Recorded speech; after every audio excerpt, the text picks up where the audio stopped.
नमस्ते दोस्तों। पिछले 25 सालों से हम लीच थेरेपी या जोक जिसे कहते हैं या जलौकावचरण चिकित्सा करते आए हैं काफी गंभीर विकारों में, जैसे कैंसर के कई लीजन्स है या माउथ कैंसर या ओरल कैंसर में काफी दर्द रहता है पेशेंट्स में, उनमें है या बहुत सारे ऑटोइम्यून डिसऑर्डर्स है जैसे सोरासिस जैसी गंभीर शिकायत है या आपके जॉइंट में दर्द है। तो इनमें जो काया लीच थेरेपी का काफी अच्छा असर आता है, पॉजिटिव असर इनमें आता है और पेशेंट के लक्षण तुरंत कम भी हो जाते हैं। हाँ, लेकिन सभी को ऐसा लगता है कि एक बार हम जोक लगा देंगे और हमारा जॉइंडर हमेशा के लिए चला जाएगा, या कहा किसी अवयव में हमारी कैंसर की बीमारी है और हम उधर जोक लगा देंगे और वो तुरंत कैंसर ठीक हो जाएगा। हाँ, लेकिन बराबर है कि लीच थेरेपी जो है या जोक जो है या जलौकावचरण है, ये काफी सक्सेसफुल उपयुक्त चिकित्सा पद्धति है, लेकिन इसके बारे में काफी कुछ सारे गैर समझ भी है। आज हम उनके बारे में बात करने वाले हैं।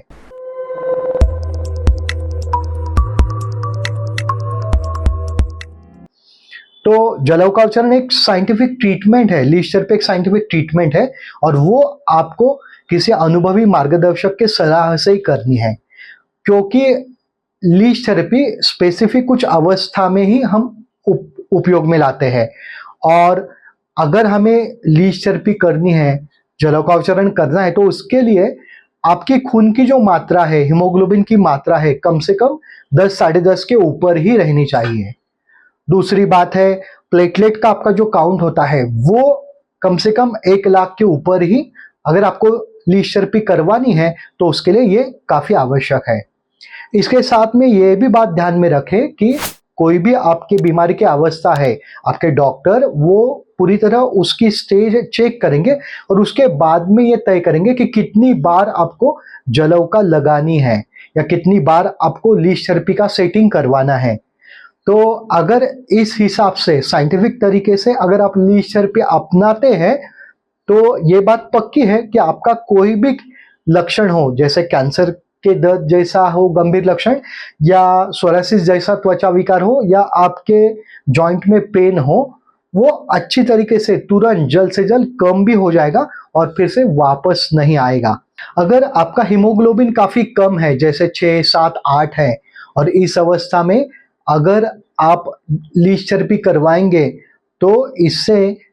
उस अवयव में खून न होने के कारण अगर आप लीच थेरेपी करवाते हैं तो काफी बड़ा सूजन आ जाता है और वो सूजन कम होने के लिए अलग से इलाज करवाना या काफी दिन तक वो सूजन कम नहीं होता, ये भी एक अच्छी बात नहीं है। अगर आप काफी कम हीमोग्लोबिन हो तो फिर लीच थेरेपी न करवाए, यही आपके लिए अच्छा है। और एक महत्वपूर्ण बात है कि जब भी हम लीच थेरेपी करते हैं किसी रुग्ण में चिकित्सा के लिए, तो आयुर्वेद शास्त्र के हिसाब से अगर रक्त दुष्टिजन्य विकार अगर हो तो उसमें जलौकावचरण या लीच थेरेपी करते हैं। तो इसके लिए यह भी बात काफी महत्वपूर्ण है, अगर आप लीच थेरेपी करवाते हैं तो उसके साथ में अपने चिकित्सक डॉक्टर से पूछिए कि उससे अलाइन होने वाला कौन सा लाइफस्टाइल और डाइट आपको फॉलो करना है।